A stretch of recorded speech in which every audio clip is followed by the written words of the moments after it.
안녕하세요. 자원교회 안목사입니다. 우리를 설레이게 하는 말 중에 기대된다 라는 말이 있습니다. 요즘 무엇을 기대하며 살아가십니까? 그런데 기대가 사라질 때가 있죠. 삶에 지쳐서, 힘들어서 기대가 사라질 때가 있습니다. 그런데 기대가 사라지면 기도도 사라지게 됩니다. 그러니 하나님께서 우리에게 기도하게 하심은 기대하라는 뜻입니다. 그러니 그냥 기도하지 마시고 기대하면서 기도하시기를 바랍니다. 오늘 말씀은 로마서 8, 9, 10장 말씀입니다. 8장. 그러므로 그리스도 예수 안에 있는 사람들은 정죄를 받지 않습니다. 그것은 그리스도 예수 안에서 생명을 누리게 하는 성령의 법이 당신을 죄와 죽음의 법에서 해방하여 주었기 때문입니다. 육신으로 말미암아 율법이 미약해져서 해낼 수 없었던 그 일을 하나님께서 해결하셨습니다. 곧 하나님께서는 자기의 아들을 죄된 육신을 지닌 모습으로 보내셔서 죄를 없애시려고 그 육신에다 죄의 선고를 내리셨습니다. 그것은 육신을 따라 살지 않고 성령을 따라 사는 우리가 율법이 요구하는 바를 이루게 하시려는 것입니다. 육신을 따라 사는 사람은 육신에 속한 것을 생각하나 성령을 따라 사는 사람은 성령에 속한 것을 생각합니다. 육신에 속한 생각은 죽음입니다. 그러나 성령에 속한 생각은 생명과 평화입니다. 육신에 속한 생각은 하나님께 품는 적대감입니다. 그것은 하나님의 법을 따르지 않으며 또 복종할 수도 없습니다. 육신에 매인 사람은 하나님을 기쁘게 해드릴 수 없습니다. 그러나 하나님의 영이 여러분 안에 살아계시면 여러분은 육신 안에 있지 않고 성령 안에 있습니다. 누구든지 그리스도의 영이 없으면 그리스도의 사람이 아닙니다. 또한 그리스도께서 여러분 안에 살아계시면 여러분의 몸은 죄 때문에 죽은 것이지만 영은 의 때문에 생명을 얻습니다. 예수를 죽은 사람들 가운데서 살리신 분의 영이 여러분 안에 살아계시면 그리스도를 죽은 사람들 가운데서 살리신 분께서 여러분 안에 계신 자기의 영으로 여러분의 죽을 몸도 살리실 것입니다. 그러므로 형제자매 여러분, 우리는 빚을 지고 사는 사람들이지만 육신의 빚을 진 것이 아닙니다. 우리는 육신을 따라 살아야 할 존재가 아닙니다. 여러분이 육신을 따라 살면 죽을 것입니다. 그러나 여러분이 성령으로 몸의 행실을 죽이면 살 것입니다. 하나님의 영으로 인도함을 받는 사람은 누구나 다 하나님의 자녀입니다. 여러분은 또다시 두려움에 빠뜨리는 종살이의 영을 받은 것이 아니라 자녀로 삼으시는 영을 받았습니다. 그래서 우리는 그 영으로 하나님을 아빠, 아버지라고 부릅니다. 바로 그때에 그 성령이 우리의 영과 함께 우리가 하나님의 자녀임을 증언하십니다. 자녀이면 상속자이기도 합니다. 우리가 그리스도와 함께 영광을 받으려고 그와 함께 고난을 받으면 우리는 하나님이 정하신 상속자요 그리스도와 더불어 공동 상속자입니다. 현재 우리가 겪는 고난은 장차 우리에게 나타날 영광에 견주면 아무것도 아니라고 나는 생각합니다. 피조물은 하나님의 자녀들이 나타나기를 간절히 기다리고 있습니다. 피조물이 허무에 굴복했지만 그것은 자의로 그렇게 한 것이 아니라 굴복하게 하신 그분이 그렇게 하신 것입니다. 그러나 소망은 남아 있습니다. 그것은 곧 피조물도 썩어짐의 종살이에서 해방되어서 하나님의 자녀가 누릴 영광된 자유를 얻으리라는 것입니다. 모든 피조물이 이제까지 함께 신음하며 함께 해산의 고통을 겪고 있다는 것을 우리는 압니다. 그뿐만 아니라 첫 열매로서 성령을 받은 우리도 자녀로 삼아 주실 것을, 곧 우리 몸을 속량하여 주실 것을 고대하면서 속으로 신음하고 있습니다. 우리는 이 소망으로 구원을 얻었습니다. 눈에 보이는 소망은 소망이 아닙니다. 보이는 것을 누가 바라겠습니까?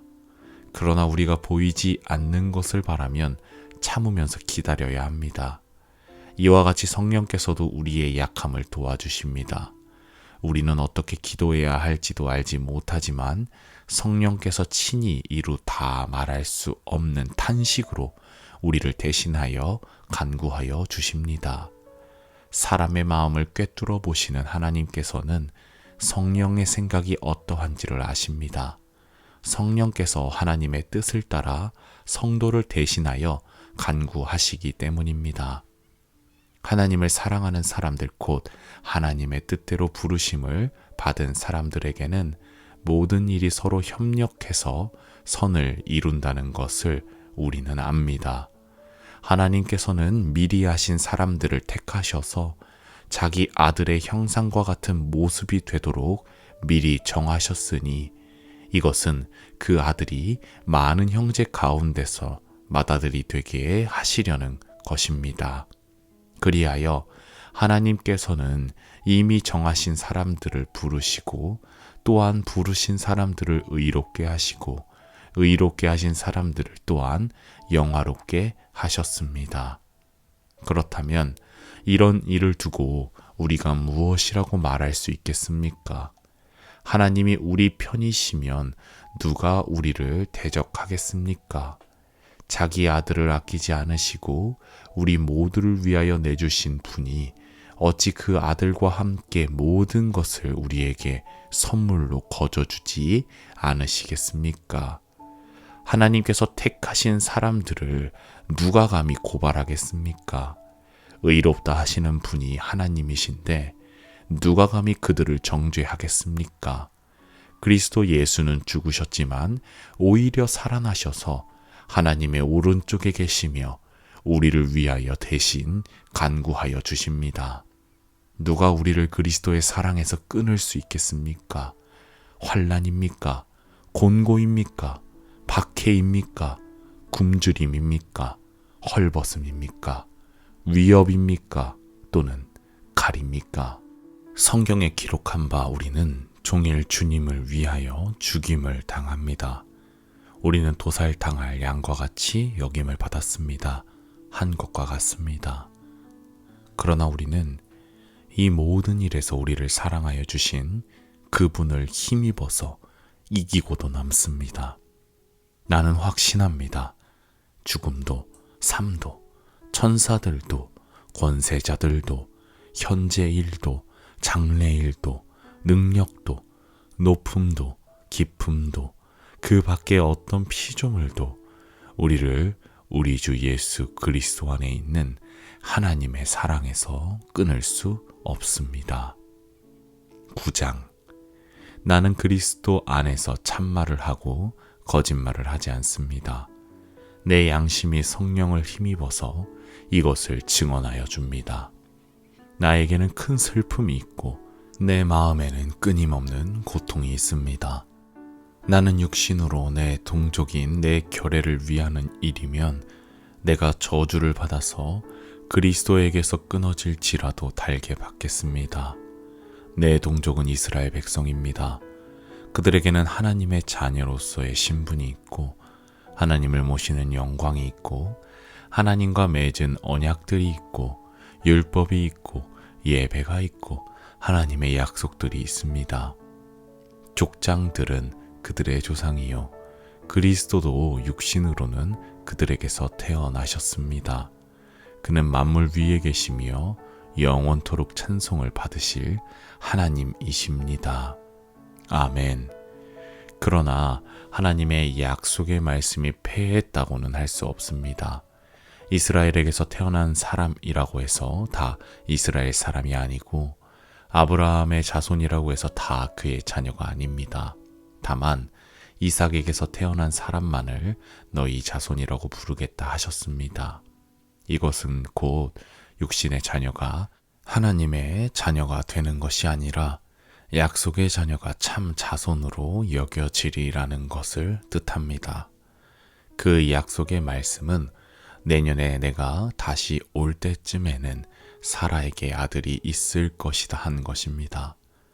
그뿐만 아니라 리브가도 우리 조상 이삭 한 사람에게서 쌍둥이 아들을 수태하였는데 그들이 태어나기도 전에 무슨 선이나 악을 행하기도 전에 택하심이라는 원리를 따라 세우신 하나님의 계획이 살아있게 하시려고 또 이러한 일이 사람의 행위에 근거하는 것이 아니라 부르시는 분께 달려 있음을 나타내시려고 하나님께서 리브가에게 말씀하시기를 형이 동생을 섬길 것이다 하셨습니다. 이것은 성경에 기록한 바 내가 야곱을 사랑하고 에서를 미워하였다 한 것과 같습니다. 그러면 우리가 무엇이라고 말을 해야 하겠습니까? 하나님이 불공평하신 분이라는 말입니까? 그럴 수 없습니다. 하나님께서 모세에게 말씀하시기를 내가 긍휼히 여길 사람을 긍휼히 여기고 불쌍히 여길 사람을 불쌍히 여기겠다 하셨습니다. 그러므로 그것은 사람의 의지나 노력에 달려 있는 것이 아니라 하나님의 자비에 달려 있습니다. 그래서 성경에 바로를 두고 말씀하시기를 내가 이 일을 하려고 너를 세웠다. 곧 너로 말미암아 내 능력을 나타내고 내 이름을 온 땅에 전파하게 하려는 것이다 하셨습니다. 그러므로 하나님께서는 긍휼히 여기시고자 하는 사람을 긍휼히 여기시고 완악하게 하시고자 하는 사람을 완악하게 하십니다. 그러면 그대는 내게 이렇게 말할 것입니다. 그렇다면 어찌하여 하나님께서는 사람을 책망하시는가? 누가 하나님의 뜻을 거역할 수 있다는 말인가? 오 사람아, 그대가 무엇이기에 하나님께 감히 말대답을 합니까? 만들어진 것이 만드신 분에게 어찌하여 나를 이렇게 만드셨습니까? 하고 말할 수 있습니까? 토기장이에게 흙 한 덩이를 둘로 나누어서 하나는 귀한 데 쓸 그릇을 만들고 하나는 천한 데 쓸 그릇을 만들 권리가 없겠습니까? 하나님께서 하신 일도 마찬가지입니다. 하나님께서 진노하심을 보이시고 권능을 알리시기를 원하시면서도 멸망받게 되어 있는 진노의 대상들에 대하여 꾸준히 참으시면서 너그럽게 대해주시고 영광을 받도록 예비하신 자비의 대상들에 대하여 자기의 풍성하신 영광을 알리시고자 하셨더라도 어떻다는 말입니까? 하나님께서는 우리를 부르시되 유대 사람 가운데서만이 아니라 이방 사람 가운데서도 부르셨습니다. 그것은 하나님이 호세아의 글 속에서 하신 말씀과 같습니다. 나는 내 백성이 아닌 사람을 내 백성이라고 하겠다. 내가 사랑하지 않던 백성을 사랑하는 백성이라고 하겠다. 너희는 내 백성이 아니다 하고 말씀하신 그곳에서 그들은 살아계신 하나님의 자녀라고 일컬음을 받을 것이다. 그리고 또 이사야는 이스라엘을 두고 이렇게 외쳤습니다. 이스라엘 자손의 수가 바다의 모래와 같이 많을지라도 남은 사람만이 구원을 얻을 것이다. 주님께서는 그 말씀하신 것을 온전히 그리고 조속히 온 땅에서 이루실 것이다. 그것은 또한 이사야가 미리 말한 바 만군의 주님께서 우리에게 씨를 남겨주지 않으셨더라면 우리는 소돔과 같이 되고 고모라와 같이 되었을 것이다 한 것과 같습니다. 그러면 우리가 무엇이라고 말해야 하겠습니까? 의를 추구하지 않은 이방 사람들이 의를 얻었습니다. 그것은 믿음에서 난 의입니다. 그런데 이스라엘은 의의 율법을 추구하였지만 그 율법에 이르지 못하였습니다. 어찌하여 그렇게 되었습니까? 그들은 믿음에 근거하여 의에 이르려고 한 것이 아니라 행위에 근거하여 의에 이르려고 했기 때문입니다. 그들은 걸림돌에 걸려 넘어진 것입니다. 그것은 성경에 기록한 바와 같습니다. 보아라, 내가 시온에 부딪히는 돌과 걸려 넘어지게 하는 바위를 둔다. 그러나 그를 믿는 사람은 부끄러움을 당하지 않을 것이다.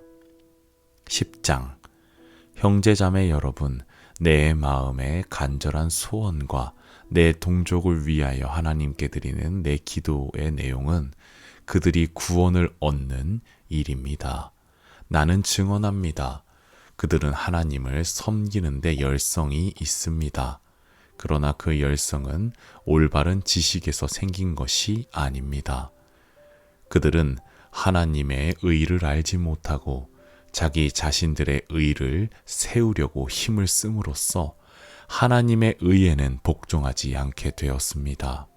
그러므로 그리스도는 율법의 끝마침이 되셔서 모든 믿는 사람에게 의가 되어 주셨습니다. 모세는 율법에 근거한 의를 두고 기록하기를 율법을 행한 사람은 그것으로 살 것이다 하였습니다. 그러나 믿음에 근거한 의를 두고는 이렇게 말합니다. 너는 마음속으로 누가 하늘에 올라갈 것이냐 하고 말하지 말아라. 그것은 그리스도를 끌어내리는 것입니다. 또 누가 지옥에 내려갈 것이냐 하고 말하지도 말아라. 그것은 그리스도를 죽은 사람들 가운데서 끌어올리는 것입니다.